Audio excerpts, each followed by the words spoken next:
Bonjour à tous. Me voilà de retour de concours avec Ragnarok. C'est le deuxième échelon 3 qu'il a effectué ce week-end du 3 novembre 2024. Euh, C'était à Pruné-Cassereau dans le 41. Et j'en profite d'ailleurs pour remercier toute l'équipe du club, magnifiquement orchestrée par mon ami Pascal Conan. Nous avons eu un très beau terrain pour départager les concurrents dans une très belle ambiance. Bravo également au jury et notamment les hommes d'attaque, car on ne le répète jamais assez, sans nos hommes d'attaque, il n'y aurait pas de concours, il n'y aurait plus de discipline, incluant du mordant. Donc félicitations aux hommes d'attaque pour leur travail qui était de qualité et qui était assez sélectif, je dois en convenir, parce que j'ai perdu des petits points. Bon, visiblement, j'étais pas le seul, mais bon, on a toujours à cœur de faire la meilleure prestation possible. Et je dois l'avouer, j'étais très satisfait de ce qu'a fait Ragnar. Je vous redonne pas tout l'historique du chien qui est assez particulier, et notamment sa naissance pendant le Covid et les 2 premières années où avec le confinement et mes nombreux déplacements à l'étranger, en fait pendant 2 ans, il a très peu entraîné. Et donc en fait, me voici avec un chien de 4 ans qui n'a quasiment aucune expérience, mais bon, nous voici en échelon 3. D'une façon générale, je ne vais pas m'attarder sur le pointage, parce qu'un pointage ne reflète pas forcément le feeling. Et c'est aussi le sujet un petit peu de cette vidéo, c'est que je me fie assez peu aux points. Je suis plus dans mon ressenti et notamment dans l'analyse entre le chien que j'ai à l'entraînement et le chien que j'ai en concours, car euh, au-delà des points, certes importants pour pouvoir se qualifier, parce qu'il faut avoir la meilleure moyenne et qu'ensuite cela conditionne quand même votre classement ensuite au championnat de France. Malgré tout, moi, ce qui m'intéresse, c'est de savoir comment était mon chien, les points que j'ai travaillés, comment il me les a restitués, où est-ce que j'en étais, où est-ce que ça pêche, où est-ce que je dois encore faire des efforts. Il y a toujours à progresser. Le gros avantage de mon chien, je dirais, c'est qu'il y a encore une très grosse marge de progression. On va dire qu'il y en a encore, il y en a encore sous le pied, si vous me permettez cette expression liée à l'automobile. J'étais, comment dire, je ne vais pas dire agréablement surpris, parce que je ne vais pas dire que j'étais surpris, mais j'ai passé un très bon moment avec mon chien sur le terrain et certains doutes commencent à s'estomper, notamment son inquiétude sur l'environnement général lorsqu'il est dans un environnement à fort stimuli environnemental, parce que justement, n'ayant pas été habitué petit, eh ben, c'est quand même une très grosse source d'inconfort pour lui. Et visiblement, cela l'impacte de moins en moins et cela impacte encore moins sa prestation et sa concentration dans des exercices. Et je dirais comme ça, d'une façon générale, sur la partie obéissance, que tout ce que j'ai pu effectuer avec le chien, il m'a quasiment restitué tout à la perfection, quasiment à la perfection. Euh, En tout cas, il a été comme à l'entraînement. Et mes petits points que j'avais travaillés, c'était le fait de ne plus avancer aux positions. Parce que souvent, je travaille mes exercices. D'abord, je veux m'assurer qu'il soit capable de les faire. Et une fois que je vois qu'il est capable de les faire en compétition, après, je vais aller chercher les détails. Je ne vais pas mettre une pression supplémentaire à un chien, par exemple les positions, le fait de ne pas avancer, je reviens sur cet exemple-là, je ne vais pas faire ça alors que le chien, ça se trouve, si je le bloque un petit peu de trop, ben, il n'osera plus faire une pause en concours. Je m'assure d'abord qu'il fasse ses positions, et après je vais aller chercher le avance d'un mètre, par exemple, c'est un point, bon, bah, je vais aller chercher ça après. Mais d'abord, je vais m'assurer qu'il fasse bien toutes les pauses, parce qu'une position, c'est 3 points. Donc vous choisissez, soit vous voulez une position, soit vous voulez qu'il avance plus. Mais moi, vous voyez, au début, quand ils sont jeunes, je m'en fiche qu'il avance d'un mètre, mais qu'il me fasse toutes les pauses. Maintenant que je sais qu'il est capable de faire toutes les positions à peu près dans n'importe quelle circonstance, maintenant je m'assure qu'il n'avance de moins en moins, voire qu'il n'avance plus. Idem, mes rapports d'objets, je sais qu'il est en capacité de rapporter tous les objets. Maintenant, je m'assure qu'il ne les mâchonne plus. Et ça s'est produit. Il n'a pas avancé aux positions, il n'a pas mâchonné ses objets. Je dirais que c'était les 2 points sur mon obéissance et sur mes sauts, parce que les sauts, j'ai un chien qui est assez sauteur naturellement et qui a une puissance physique qui lui permet de faire des performances sans trop de difficultés. Après, c'est plus la situation environnementale et la configuration des sauts qui peuvent amener euh, des perturbations dans la concentration du chien ou dans la réalisation de sa performance. Mais je suis pas trop inquiet avec ça. Et ensuite, sur la partie mordante, j'étais très concerné sur la défense. Si vous voyez mes vidéos précédentes, c'était le point sur lequel j'étais en délicatesse.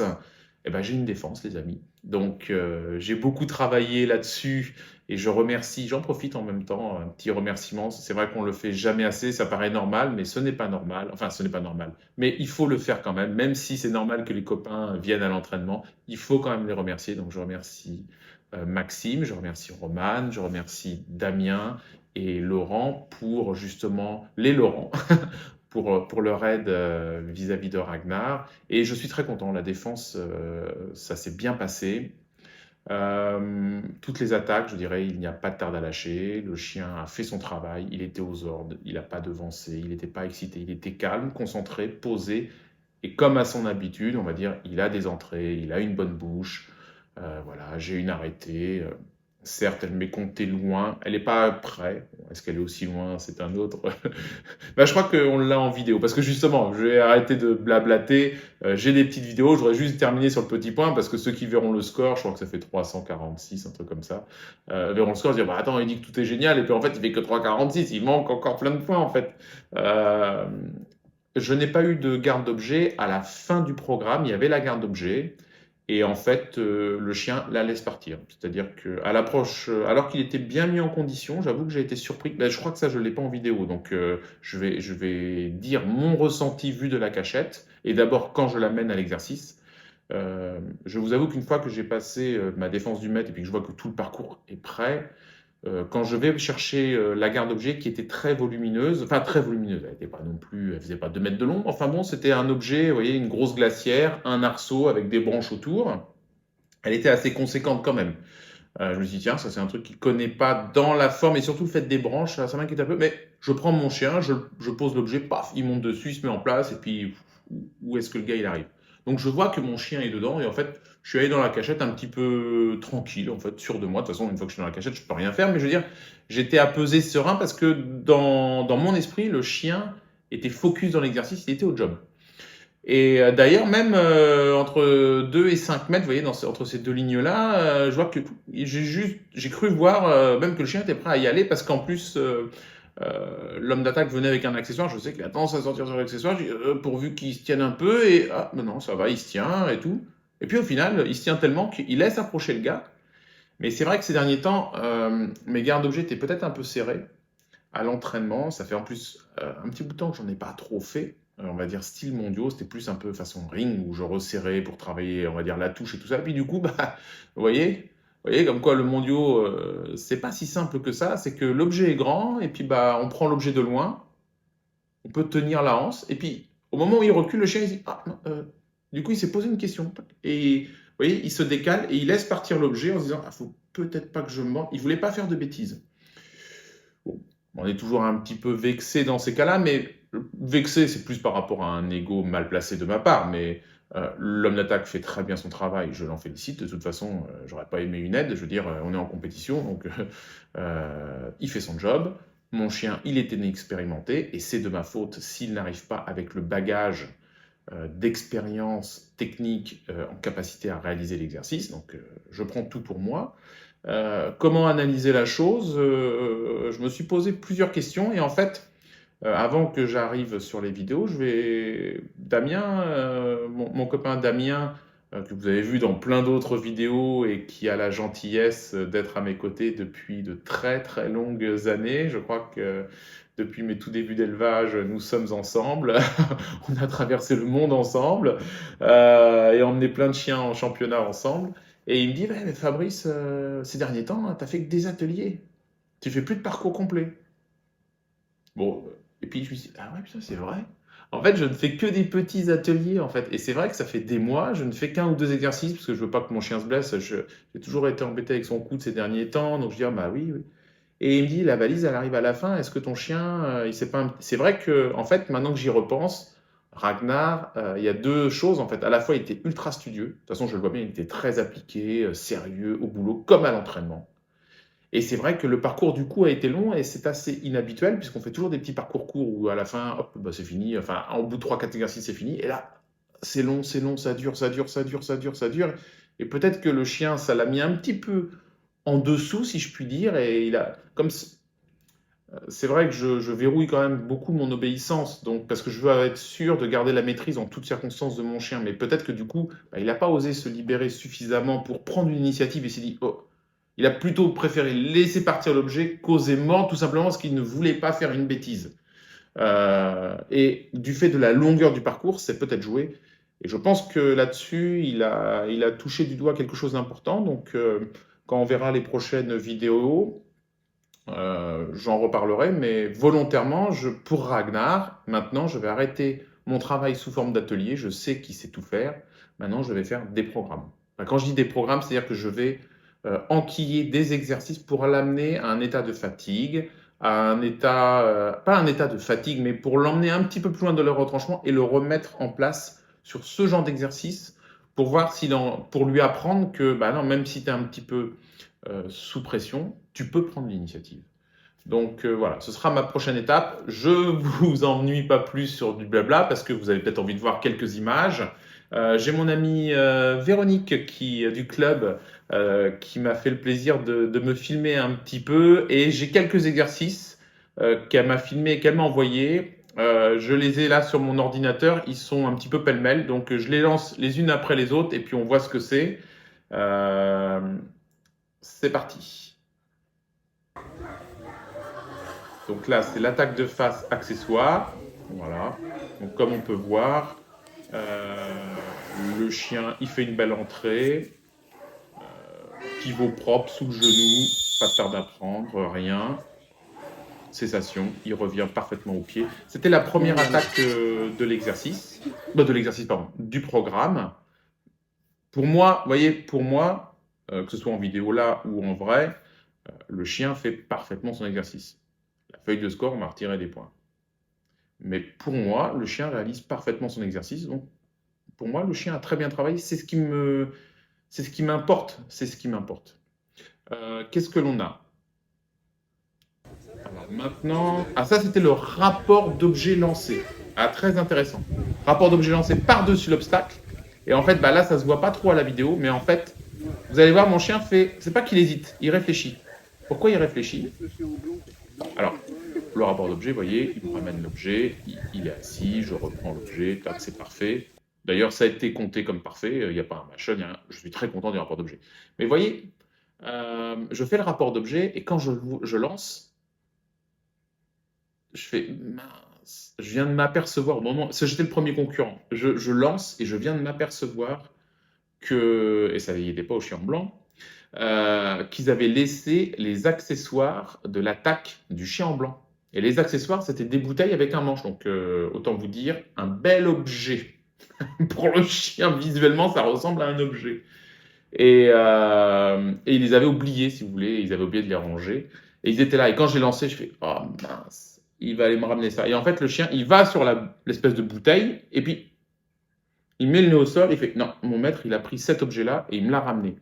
Waouh! Je fais waouh, coup de bol. Heureusement que mon chien il a du nez et que j'apprends mon chien à pas aller chercher quelque chose sur du visuel, mais à mettre le nez au sol pour ramener un objet.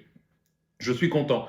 Et au moment où poète c'est fini, je dis c'est bien, j'entends le juge qui dit aux hommes de terrain, ah non, faut pas laisser ça les gars, enlevez-moi. Enlevez-moi ça pour les autres concurrents. Puis je me dis, bah non, bah non en fait, parce que moi on m'a mis une difficulté. Pourquoi vous allez enlever pour ceux qui vont passer derrière? Je veux dire que tout le monde soit sur la même difficulté. Certes, ça aurait pas dû être là, mais maintenant que c'est là, faut plus le retirer entre guillemets. Donc je me suis permis de le dire gentiment. Et ça a été accepté en disant, bah oui, il faut mettre les mêmes difficultés sur tous les concurrents, pour tous les concurrents.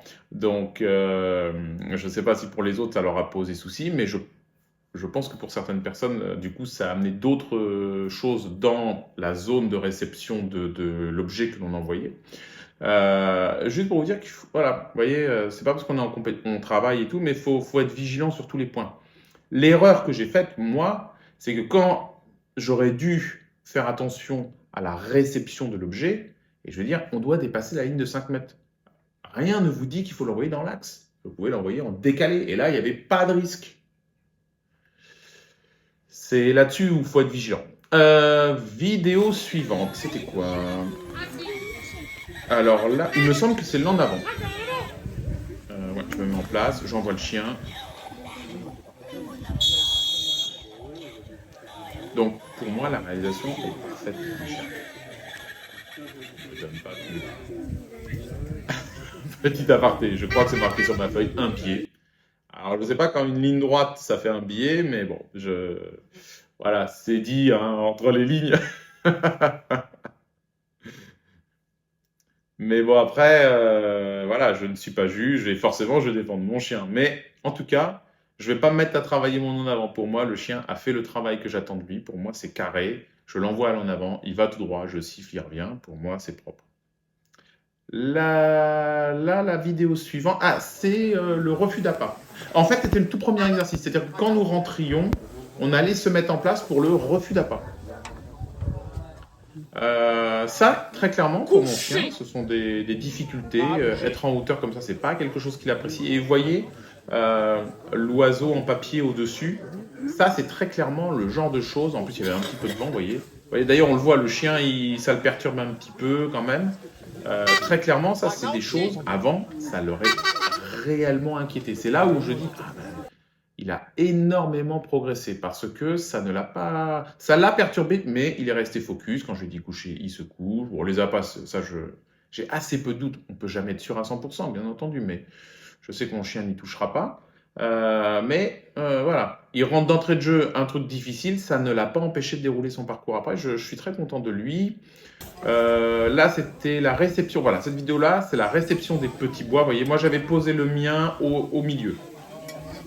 Et la difficulté, alors on va peut-être pas forcément le voir parce que forcément c'est focalisé sur la zone des petits bois, on va dire le focus de la caméra. Mais en fait, il y avait pas, si là on le voit, vous voyez, il y avait pas mal d'obstacles avant. Donc ça bloquait un petit peu la profondeur de champ pour le chien pour voir. Et l'autre difficulté qui perturbait au niveau des odeurs, c'est que c'était toute la zone de la défense du maître. Donc il y avait beaucoup d'odeurs. Et vous le savez parce que vous me suivez, vous êtes des gens qui sont abonnés, qui likent mes vidéos. Vous êtes des gens très sympathiques qui suivez ce que je fais. Et je vous le dis toujours, le petit bois, je ne fais jamais avec un petit bois. Je ne fais qu'à l'odeur. Donc en fait, mon chien, même s'il voit qu'il y a des petits bois, c'est pas ça qu'il cherche. Il cherche mon odeur. Donc dans ce méli-mélo d'odeur, il a mis un petit peu de temps.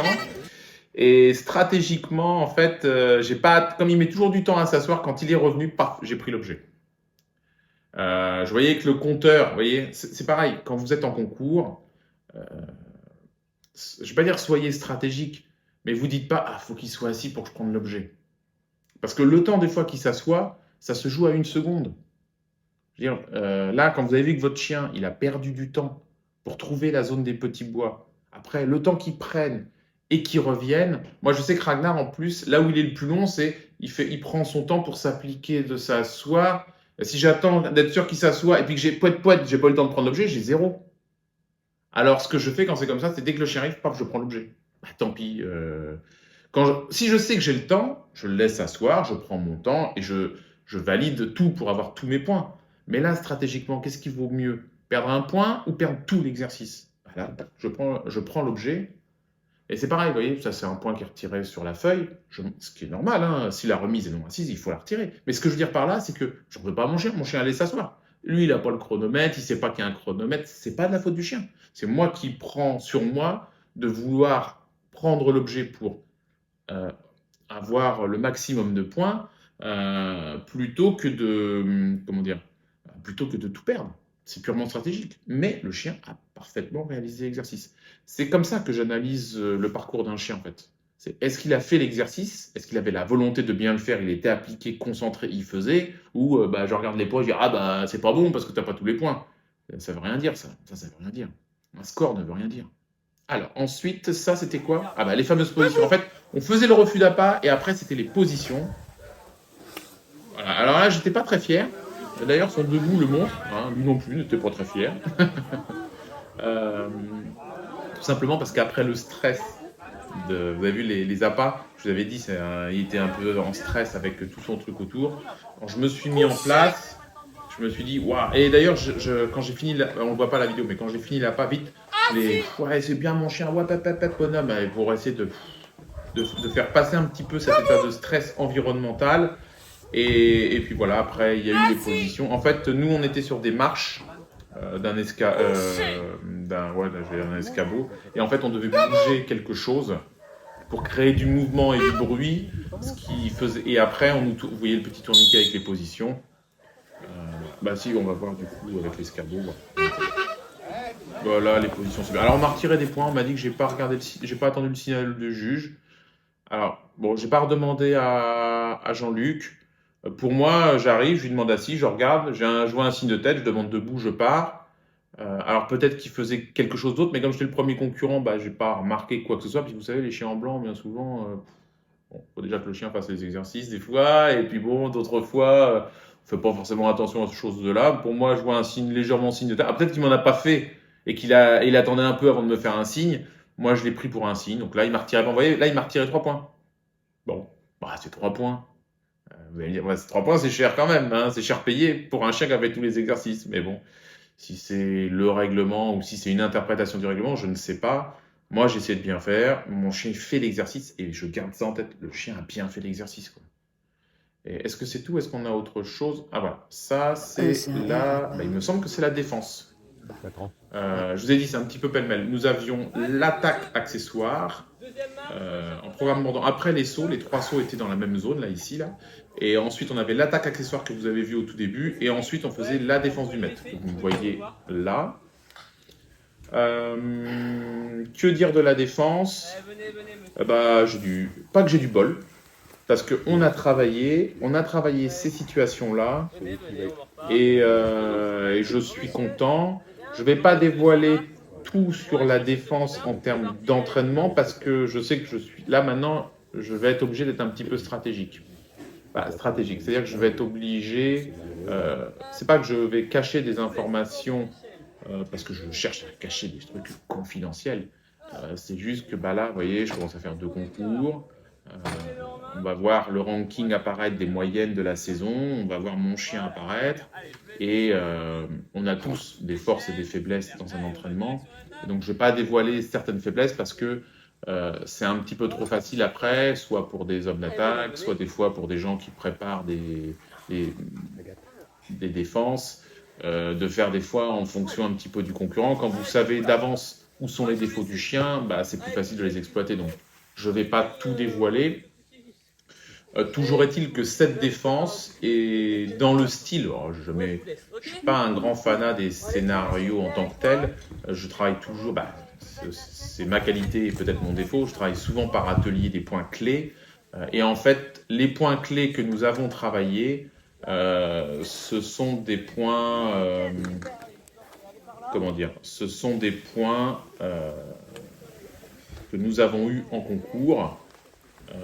Tout ce que vous voyez là à l'écran, ce sont des choses que nous avons eues, donc en fait, enfin que nous avons déjà travaillé. Donc je suis content parce que ce que nous avons travaillé, ça se produit en concours et mon chien me fait, vous voyez, en fait, l'homme d'attaque était resté caché dans la cabane et en fait mon chien qui était braqué dessus, j'ai travaillé ça. Et donc sur l'agression qui arrive par devant, alors que le chien est focus sur l'autre, il a su, tac, ça claque, je regarde, boum, on touche mon maître de l'autre côté, je mords de l'autre côté. Et ça, ce sont des points que j'ai travaillés et je suis content parce que bah, là, vous voyez, très clairement, il y a quelques mois, je ne l'avais pas. Là, j'aurais eu une défense. Comme ça, pour moi, elle est facile. Je dis pour moi parce que mon dernier chien, c'était Hot Dog. Je vais vous dire, j'ai eu 30 défenses quasiment à tous mes concours. À part un ou deux de temps en temps, mais c'est très rare. J'ai toujours eu une défense, et puis bah, les défenses champion du monde, ça dure 3 heures, c'est très compliqué, etc. Bon, j'ai toujours eu une défense, quoi. Donc forcément, là, ça paraît simple comme ça, mais simple, ça dépend du niveau du chien, en fait. Ça dépend pas du conducteur, ça dépend du niveau du chien. Et donc pour Ragnar, ça, c'était pas simple. C'était quelque chose dont on avait montré les exercices. Cette thématique-là avait été travaillée, de la personne qui se cache pour attirer l'envie du chien et que le clap arrive de l'autre côté, ça avait été travaillé et le chien a restitué ce que l'on a fait. Ça, pour moi, c'est un point très, très positif. Alors, ça se voit à un moment donné, il fait ça. Alors, je pense que c'est là où on m'a posé un coup de dent. Alors, c'est peut-être ça. Bon, je m'en fiche un peu. Bah là, c'était l'attaque arrêtée. Vous voyez, là, c'était assez difficile. En fait, on nous faisait rentrer dans une cabane et on faisait les attaques fuyantes à partir de la cabane. Et voilà. Elle est belle. Alors, moi, j'ai voulu assurer. Donc, je voulais pas arrêter dessus, surtout que ma dernière arrêtée à l'entraînement, je l'avais arrêté dessus de chez dessus. Donc, bon, j'ai dit, il faut quand même assurer. Jusque-là, comme dirait l'autre, jusque-là, tout allait bien. Le chien faisait un très, très beau parcours. Et le fait de démarrer dans une cabane, c'était un petit peu plus délicat. Donc voilà, ça vous donne quelques images du concours. C'est ce que j'ai reçu de mon ami Véro. Et bah voilà, c'est pour ça que je suis content de vous les présenter. Ça vous donne un petit peu l'ambiance qu'il y avait dans ce concours-là. Je vous dis, c'était pas mal parce que à la fois, c'était pas impossible. Tous les exercices étaient possibles. Et ça, c'est ce que j'apprécie énormément. C'est-à-dire que quand vous voyez que des exercices, il n'y a aucun chien qui le fait. Là, je parle d'échelon 3, hein, je parle pas d'échelon 1 ou d'échelon 2, mais même quand un exercice de défense, il n'y a aucun chien qui a la défense, faut se poser des questions. Est-ce que c'est possible? Et donc, je félicite le juge pour ce qu'il nous a proposé. Il nous a proposé un parcours qui était possible, mais qui présentait certaines difficultés. Il n'était pas ultra difficile, mais il présentait certaines difficultés et il fallait pouvoir s'en sortir. Et les hommes d'attaque ont fait une prestation plus que correcte. Ils ont fait une très belle prestation. Et donc, pour moi, ça me permet de jauger un peu où j'en suis avec mon chien. Et très sincèrement, je pense que l'objectif qu'on s'était fixé est toujours atteignable. Et ce sera la conclusion du jour. Encore une fois, merci beaucoup pour tout le soutien que je reçois. En plus, c'est très agréable parce que bon nombre d'entre vous, lorsque je suis en concours, vous venez me parler, vous me dites des choses très gentilles. J'en reçois beaucoup en commentaire. D'ailleurs, je vous invite à commenter et à donner votre avis, bien entendu. Et puis surtout, c'est vraiment très appréciable de recevoir beaucoup de messages sympathiques et voilà quoi. Voilà, je suis ému, j'ose plus trop dire quoi que ce soit. Et puis bah en plus j'avais mes filles avec moi, donc elles étaient contentes. Voilà, j'avais deux supportrices, fallait que papa soit à la hauteur, attention, hein. Et c'était pas trop mal, voilà. Merci à tous les amis. Et puis bah prochain concours de Ragnar, certainement l'année prochaine. Je vois pas trop quand je peux en faire un là. Mon emploi du temps personnel, professionnel. Et puis bon, on arrive à cette période du calendrier qui est très vide. Ou alors il faut partir à l'autre bout de la terre. Donc bon, je pense que le prochain concours sera début d'année prochaine. Ciao ciao.